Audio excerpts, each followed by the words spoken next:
أنا يا صاحي كي تستريح وبث. بسم اللہ الرحمن الرحیم. الحمدللہ آج ہمارے 20 پارے مکمل ہو گئے. سورہ نمل جو کل شروع کی تھی وہ آج مکمل ہوئی. سورہ قصص مکمل پڑھی اور سورہ عنکبوت آدھی سے زیادہ پڑھ لی. 20ویں پارے میں کئی ایک طرح کے مضامین ہیں. سورہ نمل میں اللہ پاک نے 20ویں پارے کے شروع میں اپنی قدرت کی نشانیوں کو بیان فرمایا کہ کون ہے زمینوں کو بنانے والا، آسمانوں سے پانی کو اتارنے والا، اس پانی سے قسم قسم کے غلے، میوے اور باغات اگانے والا کون ہے؟ کیا اللہ کے سوا بھی کوئی معبود ہو سکتا ہے؟ پھر فرمایا کہ کون ہے جس نے زمین کو پانی کے اوپر ٹھہرایا اور پھر اس ٹھہری ہوئی زمین کے درمیان میں نہریں اور دریا جاری کیے، اور پھر اسی طرح اللہ نے دریاؤں کے درمیان رکاوٹ اور آڑ لگا دی. اگر دریا کا پانی ایک خاص مقدار سے اوپر نہیں آتا، اگر اس خاص مقدار سے اوپر آ جائے تو شہر کے شہر برباد ہو جائیں. ایک ایک دریا کے ساتھ سینکڑوں شہر ہوتے ہیں، لیکن اللہ پاک نے اسے قابو کر کے چلایا. پھر آگے فرمایا کہ کون ہے جو کہ مصیبت زدہ کی پکار کو سنتا ہے، اس سے مصیبت کو دور کرتا ہے، اس کو قوت اور طاقت دیتا ہے. کون اسے سنبھالتا ہے؟ کیا اللہ کے ساتھ کوئی اور بھی ہے؟ کیا اللہ کے سوا کوئی اور بھی ہو سکتا ہے؟ پھر فرمایا کون ہے جو تمہیں زمین میں اور سمندر میں راستے بتاتا ہے؟ کون ہے جس نے زمین پہ سفر تمہارے لیے آسان کر دیا؟ کون ہے جو تمہیں آسمانوں سے اور زمینوں سے رزق دیتا؟ کیا اللہ کے سوا کوئی اور بھی ہو سکتا ہے؟ پھر فرمایا کہ کون ہے جس نے تمہیں پہلی بار پیدا کیا اور پھر قیامت میں دوبارہ تمہیں زندہ کرے گا اور پھر وہ تم سے پورا حساب لے گا؟ کیا اللہ کے سوا کوئی اور بھی ہے؟ یہ قدرت کی نشانیاں اللہ رب العزت نے بیان فرمائی. اس سے اگلے رکوع میں دابۃ الارض کا ذکر ہے. دابۃ الارض ایک ایسا جانور جو قیامت سے پہلے زمین سے نکلے گا اور لوگوں میں اس کی دہشت ہوگی. اس کی نشانیاں مختلف روایات میں آتی ہیں کہ یہ صفا پہاڑ پھٹے گا اور اس میں سے یہ جانور نکلے گا. اور اس جانور کے بارے میں اکثر روایات جو ہیں وہ اسرائیلی روایات ہیں، اور اس اسرائیلی روایات کے اوپر بھروسہ نہیں کیا جا سکتا.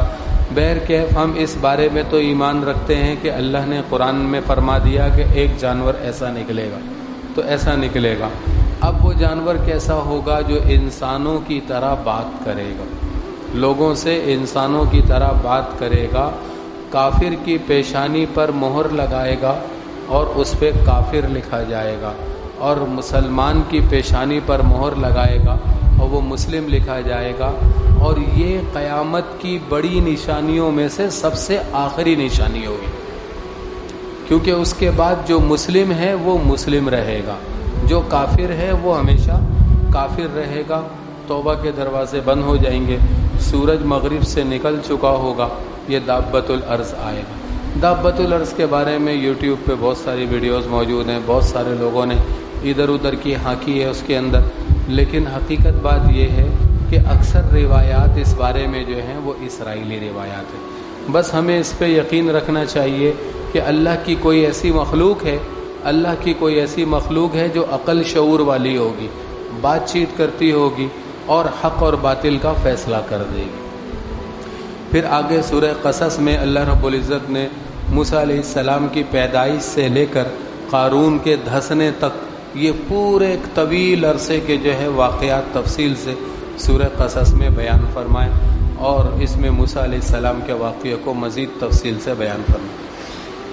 موسیٰ علیہ السلام کے واقعے میں ایک چھوٹا سا حصہ یہ ہے کہ موسیٰ علیہ السلام جب مدین گئے تھے، فرعون ان کے قتل کی تیاری کر رہا تھا اور اللہ کے حکم سے یہ ہجرت کر کے مدین چلے گئے. مدین پہنچے تو مدین میں شعیب علیہ السلام ہوتے تھے. شعیب علیہ السلام کی 2 بچیاں یہ اپنے بکریوں کو لے کر انتظار میں کھڑی ہوئی تھی، اور سارے لوگ اپنے جانوروں کو کنویں سے پانی نکال کے پلا رہے تھے. ان بچیوں کے ساتھ کوئی مرد نہیں تھا تو یہ کھڑی ہوئی تھی. موسیٰ علیہ السلام پہچانتے نہیں تھے کہ کون ہے کیا ہے. موسیٰ علیہ السلام نے محض ایک اپنے نبی ہونے کی وجہ سے اعلیٰ اخلاق کا مظاہرہ کیا اور ان بچیوں کے کام کر دیا اور ان کو ہٹا کے ان کی بکریوں کو پانی پلایا. بھوکے تھے, ایک طرف سائے میں ٹیک لگا کے بیٹھ گئے اور کہنے لگے کہ میرے رب, جو تو رزق بھیجے میں اس رزق کا انتظار کر رہا ہوں. جب یہ دونوں بچیاں گھر پہنچی تو شعیب علیہ السلام نے پوچھا کہ آج تم جلدی آ گئی, روز دیر سے آتی ہو, آج جلدی کیسے آ گئی؟ تو وہ کہنے لگیں کہ روز ساری قوم جب کنویں سے فارغ ہو جاتی ہے تو پھر ہم اپنے جانوروں کو پانی پلاتی ہے, پھر آتی ہے. آج ایک ایسا اجنبی شخص آیا اور اس نے جو ہے وہ لوگوں کو ہٹا کے ہماری بکریوں کو پانی پلایا. تو شعیب علیہ السلام نے فرمایا کہ بھائی وہ تو ایک تو اجنبی ہے, تو اس کا مطلب ہے کہ وہ مسافر ہے, اور مسافر ہے تو ضرورت مند بھی ہوگا, کہ لے آؤ اس کو بلا کے اس کی جو ضرورت ہو وہ پوری کرے, اور اس نے جو ہمارا کام کیا ہے ہم اس کو اجرت بھی دے دیں. تو ان میں سے ایک آئی اور آ کر جو ہے وہ موسیٰ علیہ السلام سے کہنے لگی کہ میرے والد آپ کو بلا رہے ہیں تاکہ جو آپ نے ہماری بکریوں کو پانی پلایا ہے اس کی اجرت دے آپ. حضرت موسیٰ علیہ السلام چلے. اب اس میں ایک بڑا زبردست نقطہ یہ ہے کہ موسیٰ علیہ السلام نے یہ نہیں کہا اس بچی کو کہ تم آگے چلو میں پیچھے چلتا ہوں, کیونکہ اس صورت میں نظر اس کے اوپر رہے گی کہ وہ آگے آگے جا رہی ہے پیچھے. فرمایا کہ میں آگے آگے چلتا ہوں, تم پیچھے سے راستہ بتاؤ مجھے کہ کہاں جانا. یہ نبی کے اخلاق. پھر حضرت شعیب علیہ السلام کے پاس پہنچے تو شعیب علیہ السلام ان کی پیشانی دیکھ کے سمجھ گئے کہ یہ یقیناً اللہ کے برگزیدہ بندے ہیں. اور پھر حضرت موسیٰ علیہ السلام سے شعیب علیہ السلام نے کہا کہ تم بے خوف ہو کے یہاں پہ رہو, اور تم جو ہے ظالموں سے نجات پا چکے ہو, اللہ تمہیں انشاءاللہ بہت بڑے کام کے لیے منتخب کرے گا. پھر شعیب علیہ السلام نے کہا کہ ان کی بچیوں میں سے ایک نے کہا کہ ابا جان آپ اس کو ملازم کیوں نہیں رکھ لیتے, آپ اس شخص کو ملازم رکھ لیجئے, اس کے اندر دو خوبیاں ہیں. ایک تو خوبی یہ ہے کہ جس کام کے لیے رکھا جائے گا یہ اس کام کا اہل ہے, یہ ہماری بکریاں چرائے گا, بکریوں کو پانی پلائے گا, ہمارے لیے پانی بھرے گا, لکڑیاں جمع کرے گا, یہ مضبوط ہے, طاقتور ہے. دوسرا یہ ہے کہ یہ حیا والا ہے, امانت دار ہے, اس کے اندر خیانت ہم نے نہیں دیکھی, تو آپ اس کو رکھ لیں. تو ہم بھی رہتی دنیا تک اس بات کو دیکھیں کہ ہم کسی کو بھی اپنی دکان پہ, اپنے ادارے میں, اپنی کمپنی میں کہیں نوکری دیتے ہیں تو دو خوبیاں اس کے اندر دیکھیں. ایک تو یہ دیکھیں کہ امانت دار ہے, خیانت نہیں کرتا, امانت دار ہے. دوسری خوبی یہ دیکھیں کہ کام کرنے کا اہل ہے. ایک آدمی امانت دار تو ہوتا ہے, نیک ہوتا ہے, خائن نہیں ہوتا, لیکن اس کو کام بھی نہیں آتا, تو یہ خوبی اس کے اندر نہیں. ایک آدمی کام میں ایکسپرٹ ہوتا ہے لیکن ہیر پھیر کرتا ہے, خیانت کرتا ہے, تو یہ میں دونوں خوبیاں اس کے اندر ہیں. تو پھر شعیب علیہ السلام موسیٰ علیہ السلام کو ایک طرف لے گئے اور لے کر ان سے کہا کہ دیکھو میں یہ چاہتا ہوں کہ تم میرے پاس 8 سال مزدوری کرو. اللہ کی طرف سے حکم تھا شعیب علیہ السلام کو کہ ان کو روکو, 8 سال مزدوری کرو, میں اس کے بدلے ان بچیوں میں سے ایک کا نکاح تم سے کر دوں. اگر 10 سال کر لو تو تمہاری مہربانی, لیکن 8 سال جو ہے میری طرف سے ہے کہ 8 سال مزدوری کرو. یہ موسیٰ علیہ السلام وہاں رہ گئے اور 8 سال مزدوری کی, اور مزدوری کرنے میں حضرت شعیب علیہ السلام کی تربیت میں رہے. اللہ نے ان کو بہت نکھار دیا. اور پھر اس کے بعد جب 10 سال ان کے پاس رہے, 10 سال کے بعد ان کا نکاح ہوا. کچھ عرصے اپنی بیوی کے ساتھ وہاں رہے, پھر دوبارہ اللہ کی طرف سے دل میں آیا اور یہ واپس مصر کی طرف چلے. اور مصر کی طرف جاتے ہوئے کوہ طور پہ اللہ رب العزت نے پھر انہیں نبوت عطا فرمائی, نبوت اور رسالت عطا فرمائی. اب دیکھیں اس کے اندر یہ تو ایک واقعے کا میں نے چھوٹا سا حصہ آپ کو بتایا, واقعہ تو بہت طویل ہے. اس میں بعض لوگ یہ کہتے ہیں کہ حق مہر کے بارے میں لوگ یہ کہتے ہیں کہ بھائی حق مہر اتنا رکھنا چاہیے جتنا شوہر کی 1 سال کی کمائی ہے. اور اس کی دلیل یہ دیتے ہیں کہ موسیٰ علیہ السلام نے تو 10 سال خدمت کی حق مہر میں 10 سال خدمت کی, پھر ان کو شادی کی دولت نصیب ہوئی, تو اتنا رکھنا چاہیے 1 سال. دیکھیں یہ بات اس طرح سے نہیں ہے جس طرح سے بتائی جاتی ہے, اس طرح سے یہ بات نہیں ہے. پہلی بات تو یہ ہے کہ حق مہر میں وہ چیز رکھی جاتی ہے جو قیمت والی ہو، جس کو آپ مارکیٹ میں بیچیں تو بک جائے. جیسے روپیہ پیسہ خود قیمت ہے کہ بھئی 50,000 مہر، 1 لاکھ مہر، 2 لاکھ مہر رکھا جاتا ہے. دوسری جیسے سونا چاندی یہ مہر ہے، یا گاڑی ہے یہ بھی قیمت والی چیز ہے، یا مکان ہے یا جائیداد ہے یہ قیمت والی چیز، جبکہ مزدوری بکنے والی چیز نہیں ہے. مزدوری بکنے والی چیز نہیں ہے. تو اس لیے مہر میں وہ چیز رکھی جائے گی جو کہ متقوم ہو، قیمت والی چیز ہو. اور وہ تھی موسیٰ علیہ السلام اور شعیب علیہ السلام کی شریعت، یہ ہے ہماری شریعت. اور ان کی شریعت میں یہ مہر بن سکتا ہوگا، ہماری شریعت میں یہ مہر نہیں بن سکتا. اللہ کے رسول صلی اللہ علیہ وسلم کے سارے نکاح آپ دیکھ لیے اڑا گئے، 200 درہم، 400 درہم، 4000 درہم، اور اسی طرح جو ہے 1000 درہم، سارے یعنی درہم چاندی کے سکے. اور ام المومنین ام حبیبہ رضی اللہ تعالیٰ عنہ کا مہر تھا 400 دینار، جو کہ نجاشی بادشاہ نے حضور صلی اللہ علیہ وسلم کی جانب سے ادا کیا تھا. تو 400 دینار. تو یہ ساری چیزیں جو قیمت کی. اب رہ گئی مقدار.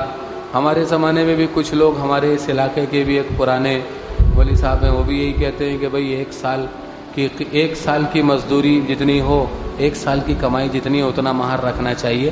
دیکھیں مہر کی شریعت نے کم سے کم کی مقدار آپ کو بتا دی ہے، زیادہ سے زیادہ آپ کی گنجائش کے اوپر ہے.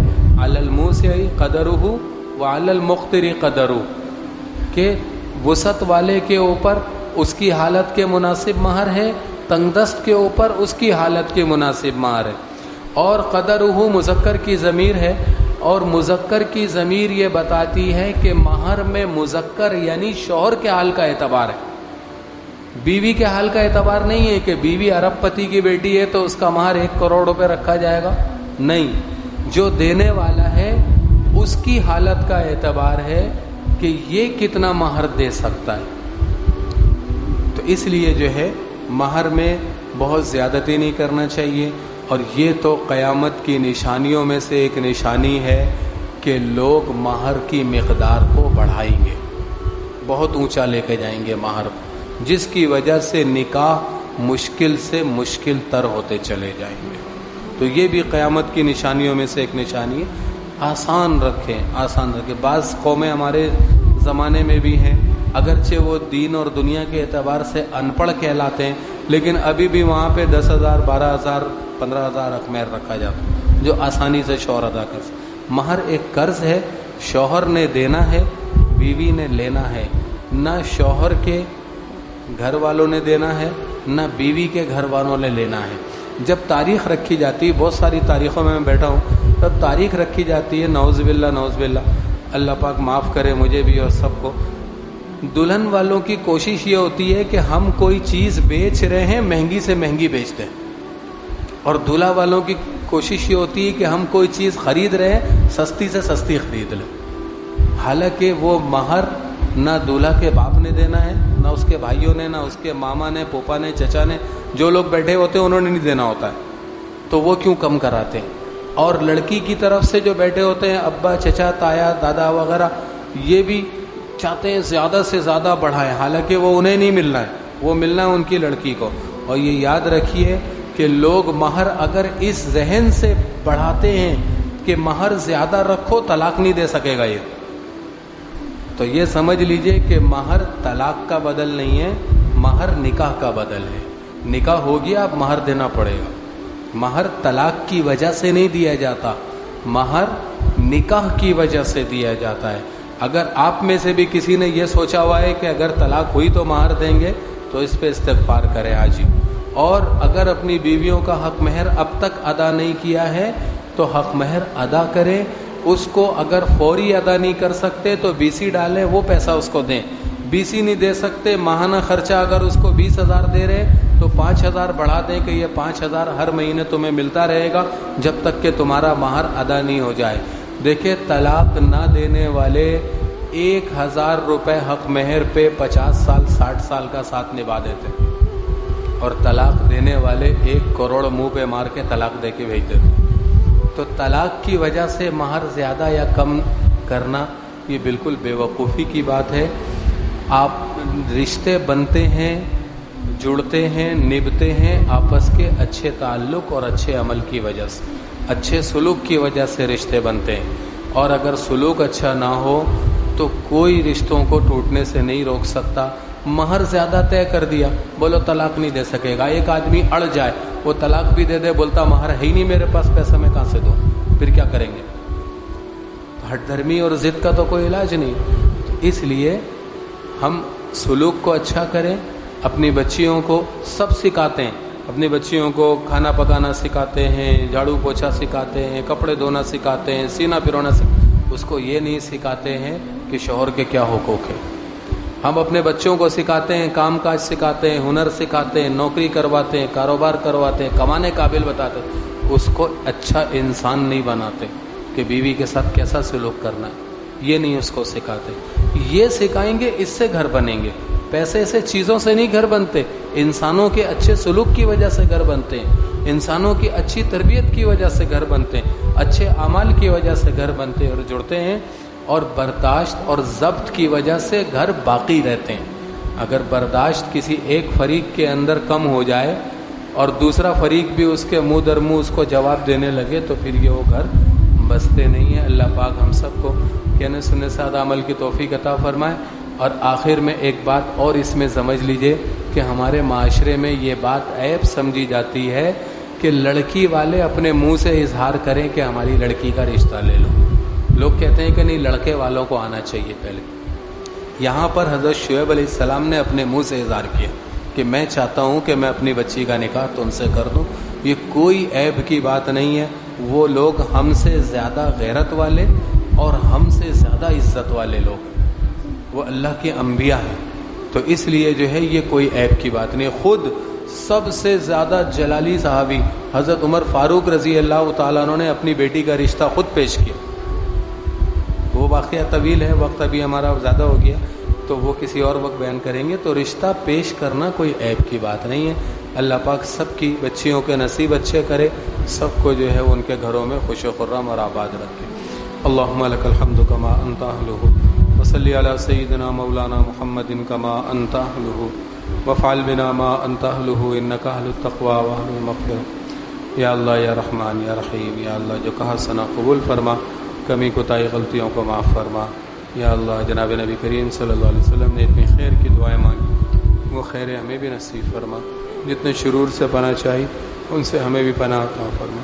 صلی اللہ تعالی علی خیر خلقی محمد و آلہ و اصحابہ اجمعین. آمین.